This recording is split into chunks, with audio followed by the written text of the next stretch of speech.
ಎಂತ ಗೊತ್ತಿತ್ತಾ? ಈ ಪಾವ್ ಭಾಜಿ ಅನ್ನೋದು ಭಾರಿ ಕಷ್ಟದ ನಾರ್ತ್ ಇಂಡಿಯನ್ ಡಿಶ್ ಅನ್ಕೊಂಡು ಎಷ್ಟೋ ದಿವಸ ನಾನು ಮಾಡ್ತಾನೆ ಇರಲಿಲ್ಲ. ಆಮೇಲೆ ಗೊತ್ತಾಯ್ತು it is really, really easy to prepare plus ಎಷ್ಟು ವೆಜಿಟೇಬಲ್ಸ್ ಹೋಗುತ್ತೆ ಅದರಲ್ಲಿ. So it's one of the great dinner ಅಥವಾ ಸ್ನ್ಯಾಕ್ಸ್ ಆಪ್ಷನು. ನನ್ನ ಮಗಳಿಗಂತೂ ಭಾರಿ ಇಷ್ಟ. ಎಲ್ಲ ತರಕಾರಿ ತೊಗೊಂಡ್ಬಿಡ್ತೀನಿ ಅದರಲ್ಲಿ. ಬೀಟ್ರೂಟ್ ಒಂದು ತೊಗೊಳ್ತೀನಿ, ಕಲರ್ ಒಳ್ಳೆ ಬರುತ್ತೆ. ಪಾತ್ರೆಯಲ್ಲಿ ಬಟರು, ಎಣ್ಣೆ, ಜೀರಿಗೆ ಹಾಕ್ಕೊಂಡು, ಹಸಿಮೆಣಸು, ಈರುಳ್ಳಿ ಹಾಕ್ಕೊಂಡು ಸಾಟ್ ಮಾಡೋದು. ಆಮೇಲೆ ಶುಂಠಿ ಬೆಳ್ಳುಳ್ಳಿ ಪೇಸ್ಟ್ ಹಾಕೊಳ್ಳೋದು. ಅದನ್ನು ಫ್ರೈ ಮಾಡಿಕೊಂಡು ಟೊಮೆಟೊ ಪ್ಯೂರಿ 2-3 ಟೊಮೆಟೊ ಪ್ಯೂರಿ ಮಾಡಿಕೊಂಡು ಅದು ಕುದಿಯೋತ್ತಿಗೆ ಅರಿಶಿನ ಪುಡಿ, ಕಾಶ್ಮೀರಿ ಚಿಲ್ಲಿ ಪೌಡರ್ ಒಂದೊಂದು ಸ್ಪೂನು, ಚೂರು ಗರಂ ಮಸಾಲ, ಚೂರು ಧನಿಯಾ ಪುಡಿ ಎಲ್ಲ ಹಾಕ್ತೀನಿ. ಎನಿ ಪಾವ್ ಭಾಜಿ ಮಸಾಲ ತೊಗೋಬೋದು. ನಾನು MDH ತೊಗೊಂಡಿದ್ದೀನಿ. ಅದನ್ನ ಒಂದು ಚಮಚ ಹಾಕ್ಕೊಂಡು, ಉಪ್ಪು ಹಾಕ್ಕೊಂಡು, ಸ್ವಲ್ಪ ಬಿಸಿನೀರು ಹಾಕ್ಕೊಂಡಿದ್ದೀನಿ, ರೆಗ್ಯುಲರ್ ನೀರು ಹಾಕೋಬೋದು.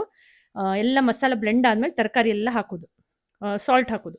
ಕಡೆಗೆ ಒಂಚೂರು ಮತ್ತೆ ಬಿಸಿನೀರು ಹಾಕಿದ್ದೀನಿ, 1:2 ಕಪ್ ಥರ. ಒಂದು 4-5 ವಿಸಿಲ್ ತೆಗೆಯೋದು. ಕಡೆಗೆ ಚಂದ ಮಾಡಿ ಅದನ್ನು ಮ್ಯಾಶ್ ಮಾಡೋದು. ಆಮೇಲೆ ಏನಾಗುತ್ತೆ, ಅದನ್ನು ಇನ್ನೊಂದು ರೌಂಡು ಒಂಚೂರು ಬಟರ್, ಕಡೆಗೆ ಒಂಚೂರು ಪಾವ್ ಭಾಜಿ ಮಸಾಲ ಇನ್ನೂ ಇದ್ರೆ ಸರಿ, ಇನ್ನೊಂದು ರೌಂಡ್ ಕುದಿಸಿ ಕಸೂರಿ ಮತ್ತು ಕೊತ್ತಂಬರಿ ಸೊಪ್ಪು ಹಾಕಿರಾಯ್ತು. ಫಸ್ಟ್ ಕ್ಲಾಸ್ ಆಗಿರೋ ಪಾವ್ ಭಾಜಿ ರೆಡಿ.